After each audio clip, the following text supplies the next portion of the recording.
सीताराम सभी को। कैसे हैं आप सभी? आई होप आप सब अच्छे होंगे और स्वस्थ होंगे। तो कल हमने व्याकरण शिक्षण की विधियां टॉपिक शुरू करा था, जिसकी हमने पहली 4 विधियां कर ली थी। आज हम नेक्स्ट विधियां करेंगे। कहता है खेल विधि। खेल विधि इस नाम से ही पता चल रहा है खिलाकर समझाना या नियम पहले बता दिए। खेलते वक्त जो है हम एक दूसरे से बात करते हैं, है ना। खेलों में एक तो बहुत ज़्यादा इंटरेस्ट होता है सब बच्चों को, तो खेल के द्वारा बच्चों को कैसे जो है उसका ज्ञान देना। कहता है खेलना बालकों की मनोवैज्ञानिक आवश्यकता है। तो ये तो साइकोलॉजिकल नीड है। अगर बच्चा खेलेगा नहीं तो वो दिमाग से ज़्यादा तंदुरुस्त भी नहीं होगा। और वही अगर दूसरा बच्चा अगर खेलता है तो वो शरीर से हष्ट पुष्ट तो होगा ही होगा, साथ ही साथ वो दिमाग से भी तंदुरुस्त होगा। कहता अतः उनकी विशेष रुचि सम्मिलित है। बच्चे इंटरेस्टेड भी होते हैं, जैसे मैंने कहा। व्याकरण को नीरस विषय की संज्ञा दी गई है, परंतु खेल प्रणाली द्वारा इसको रुचिपूर्ण बनाया जा सकता है। कि जो एक तरीके से ग्रामर की एजुकेशन जो है ये बहुत ही ज़्यादा नीरस, यानी कि बहुत बिल्कुल भी इंटरेस्टिंग नहीं होती है। जैसे नीरस होता ना, कि जिसमें कोई रस नहीं है, बिल्कुल भी इंटरेस्टिंग ना होना, एकदम बोरिंग। नीरस मतलब बिल्कुल बोरिंग चीज़ है। बच्चे जो है, ऐसा कहा गया है कि ये बहुत बोरिंग है ना। लेकिन अगर चलिए मान लीजिए बोरिंग है भी है, अगर मान लेते हैं, तो भी फिर क्या है, इसको खेल प्रणाली से हम इसको इंटरेस्टिंग वे में पढ़ा सकते हैं, इंटरेस्टिंग इसको बनाया जा सकता है। विद्यार्थियों के स्तरानुरूप ये खेल व्यक्तिगत भी हो सकते हैं और सामूहिक भी हो सकता है। अब स्तर के अनुसार है बच्चे के, उन्हें पर्सनली भी खिलाया जा सकता है और जो है ग्रुप में भी वो बच्चे जो है खेल सकते हैं, जिन्हें अध्यापक अपनी कुशलता अनुसार बना सकता है। शब्दों के भेद, वचन, लिंग, पर्याय, समानार्थक, विलोम, अनेक अर्थक आदि शब्दों का ज्ञान छात्रों को समूह में बांटकर प्रतियोगिता द्वारा कराया जा सकता है। इन सब चीज़ों की एक तरीके से प्रतियोगिता भी कराई जा सकती है कि 5-6 बच्चे ले लीजिए या किसी एक ही बच्चे को ले लीजिए, तो उससे क्वेश्चन पूछे जाएं कि हाँ भाई बताओ, अच्छा चलो यही पूछ लिया जाए, जैसे नीरस का विपरीतार्थक बताओ, विपरीत शब्द क्या होगा, तो बच्चा बता देगा सरस। या फिर 1 या 2-3 क्वेश्चंस तैयार कर दिए जाएं, कोई भी लिंग वचन है या फिर विलोम शब्द है, समानार्थक है या अनेकार्थक है या विपरीतार्थक है, ये सब कर लिए जाए और ग्रुप में बच्चों को बिठा दिया जाए और एक खेल विधि के द्वारा एक एक बच्चे से पूछा जाए, टीम बना दी जाए। तो इससे भी क्या है, बच्चे को इस चीज़ का ज्ञान हो पाएगा। प्रतियोगिता कराया जा सकता है। भिन्न शब्दों को निकालना, रिक्त स्थानों की पूर्ति, अंतराक्षरी जैसे खेल भी कराए जा सकते हैं, जो रुचिकर होते हैं तथा शिक्षण को सरल बनाते हैं। ये तो होते भी इंटरेस्टिंग खेल हैं, जैसे रिक्त स्थानों की पूर्ति करना, फिलअप्स बच्चों को कह दिए जाएं कि आप निकालो इसको, भरो इसको। अंताक्षरी खेलना, ये सब क्या है, इंटरेस्टिंग है। काफ़ी गेम्स बच्चों को लगती है और साथ ही साथ ये पढ़ाई को भी काफ़ी इंटरेस्टिंग बना देंगी। तो इससे शिक्षण क्या है, जो टीचिंग है, इससे क्या हो जाएगी, सरल हो जाएगी, इजी हो जाएगी, बच्चों के लिए आसान हो जाएगी समझना, बोरिंग नहीं लगेगी उनको।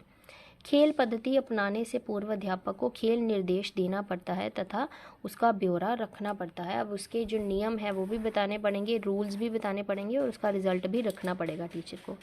इस प्रणाली को व्याकरण की प्रत्येक विद्या को सिखाने के लिए नहीं अपनाया जा सकता। फिर भी जिन विषयों के लिए इस प्रणाली को अपनाया जाता है वह अवश्य रुचिकर बन जाते हैं। अब हर टॉपिक में तो देखिए खेल से पढ़ाना, कुछ टॉपिक होते हैं जिनमें खेल से पढ़ाया जा सकता है, लेकिन कुछ टॉपिक होते हैं जिनमें आप खेल से नहीं पढ़ा सकते। अब मान लीजिए हमें कॉन्स्टिट्यूशनल चीज़ें, एक्ट वगैरह ही बताने हैं, तो फिर क्या खेल रखना उसमें, है ना। वो तो सीखने पड़ेंगे, लर्न करने हैं तो करने पड़ेंगे। तो कुछ प्रणालियों में इसे यूज़ करके उसको क्या है, इंटरेस्टिंग बनाया जा सकता है। नेक्स्ट है सहयोग प्रणाली। भाषा संसर्ग के प्रतिरूप सहयोग प्रणाली भी व्याकरण के स्वतंत्र शिक्षण पर बल नहीं देती। कि भाषा संसर्ग के प्रतिरूप जो सहयोग प्रणाली है ना, वो ये नहीं कहती है कि बच्चों को एकदम इंडिपेंडेंट पढ़ाया जाए, उनको फ्रीडमली पढ़ाया जाए। फ्रीडम पर बल जो है नहीं देती है। भाषा संसर्ग प्रणाली में अच्छे लेखकों की व्याकरण सम्मत भाषा की रचनाओं द्वारा व्याकरण का ज्ञान दिया जाता है। जो बड़े बड़े लोगों ने ऐसे जो रचनाकार हैं, इन सब का जो है, जिन्होंने जो भी अपनी लेखकों ने अपना लेख लिखे हैं या फिर कुछ भी जो रूल्स बनाए गए हैं, कुछ बुक्स लिखी हैं, कुछ लिखा है, तो उसके अकॉर्डिंग ही बच्चों को क्या है ज्ञान दिया जाता है, अलग से नहीं करवाया जाता या आसान शब्दों में जो है नहीं कराया जाता। जबकि सहयोग पद्धति में रचनाओं का ज्ञान प्रदान करने के साथ साथ अवस्थानुसार छात्रों को व्याकरण के नियमों का भी ज्ञान कराया जाता है, कि अवस्था के अनुसार, उनकी अवस्था जैसी होगी उसके अनुसार, छोटे हैं बड़े हैं, वैसे व्याकरण के नियमों का ज्ञान भी कराया जाता है। जब छोटे हैं तो आसान सा करवा दो, बड़े होंगे तो फिर थोड़ा स्तर बढ़ा दिया जाता है। पाठ्य पुस्तक में गद्य की रचनाओं के शिक्षण में यह प्रणाली विशेष महत्व रखती है।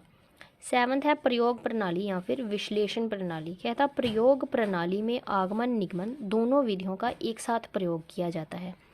अब हमें पता है आगमन क्या विधि थी, जिसमें कि पहले उदाहरणें दी जाती थी और उसके बाद जो है उसकी परिभाषा दी जाती है, मतलब विशेष से सामान्य की तरफ। और निगमन में क्या था, पहले परिभाषा और फिर एग्जाम्पल, उदाहरण, यानी सामान्य से विशेष की तरफ जाना। अब इन दोनों का यूज़ जो है जहाँ पर करा जाता है उसे प्रयोग प्रणाली या विश्लेषण प्रणाली कहते हैं। इसे प्रयोग प्रणाली कहते हैं। इस विधि में शब्दों अथवा वाक्यों का विश्लेषण कराकर नियम निकलवाए जाते हैं।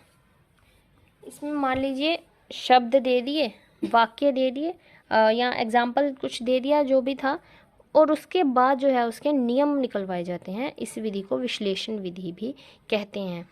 इस विधि द्वारा नियमों को रटना नहीं पड़ता, अपितु व्याकरण के किसी नियम को समझाने के लिए विद्यार्थियों के सम्मुख उदाहरणें रखे जाते हैं। विद्यार्थियों से ही प्रश्नोत्तर विवेचना द्वारा नियम स्थिर कराए जाते हैं, कि जैसे एग्जाम्पल दे दी गई तो उससे क्या है, फिर बच्चों को पूछा गया कि अब बताओ भाई इससे आपको क्या जो है पता चलता है, इससे आपको क्या लगता है कि इस हम क्या पढ़ रहे हैं आज। जैसे वही बताया मैंने कि गोरा, छोटा, काला, पीला सब बता के, तो इससे बताओ बच्चों आपको क्या पता चलता है, तो बच्चे जो है इसे बताएंगे। फिर उसी से क्या है उनके नियम जो है स्थिर कर दिए जाते हैं, या जो भी प्रॉब्लम उनके सामने रखी जाती है फिर उसको उसकी आलोचनात्मक दृष्टि से भी उनसे सवाल पूछे जाते हैं कि बताओ आपको ये सही लगा या नहीं सही लगा, इसमें क्या चीज़ परिवर्तन होना चाहिए, क्या नहीं होना चाहिए, ये सब पूछा जाता है। अतः इस विधि में पहले आगमन विधि द्वारा उदाहरण प्रस्तुत करना और विश्लेषण करना तथा नियम बनाना, तथा निगमन विधि द्वारा नियमों की जांच करना तथा उन्हें प्रयोग में लाना शामिल है। अब है निष्कर्ष। कहता कंक्लूजन। कंक्लूजन में जो ज़रूरी नहीं है कि आप यही लिखें जैसा इन्होंने लिखा है, आप चाहें तो जो हमने स्टार्टिंग में पढ़ा था ना वो भी थोड़ा लिख सकते हैं। उपयुक्त प्रणाली की अपनी विशेषताएं तथा सीमाएं हैं।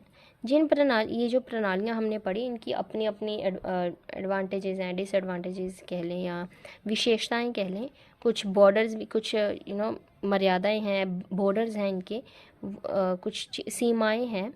किसी भी एक विधि को अपनाकर अध्यापक किसी भी कक्षा में व्याकरण शिक्षण नहीं कर सकता।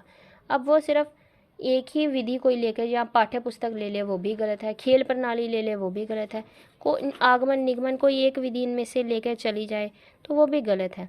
व्याकरण का अनौपचारिक तथा औपचारिक दोनों ही रूपों से ज्ञान प्रदान कराया जाना चाहिए, क्योंकि जहाँ व्याकरण को भाषा, संसर्ग, सहयोग प्रणाली, आगमन प्रणाली, निगमन द्वारा पढ़ाने की आवश्यकता है, वहाँ पाठ्य पुस्तक, निगमन तथा आदि विधियों द्वारा व्याकरण के नियम, उपनियम, सिद्धांत आदि का ज्ञान कराना भी आवश्यक है। कहीं कहीं अगर पहले एग्जाम्पल देनी ज़रूरी है, बाद में परिभाषा देनी ज़रूरी है, तो कहीं कहीं पे पहले परिभाषा देनी और बाद में जो है एग्जाम्पल देनी भी ज़रूरी है। तो एक ही प्रणाली को लेकर या हम किसी एक ही प्रणाली को सही नहीं कह सकते हैं, सभी की जो है अपनी अपनी इम्पोर्टेंस है, महत्वता है, सभी को साथ लेकर चलना पड़ेगा, है कि नहीं। तो ठीक है, आज का ये चैप्टर भी हमारा कंप्लीट हो गया। बहुत बहुत बधाई हम सभी को। 5वां चैप्टर जो है आज हमारा कंप्लीट हो गया है। नेक्स्ट वीडियो में हम 6th चैप्टर शुरू करेंगे। चलिए 6th चैप्टर, ठीक है, ये थोड़ा पेज इसका है, मैं कोई बात नहीं, मैं देख लूँगी। तो बहुत बहुत धन्यवाद गाइस। सीताराम।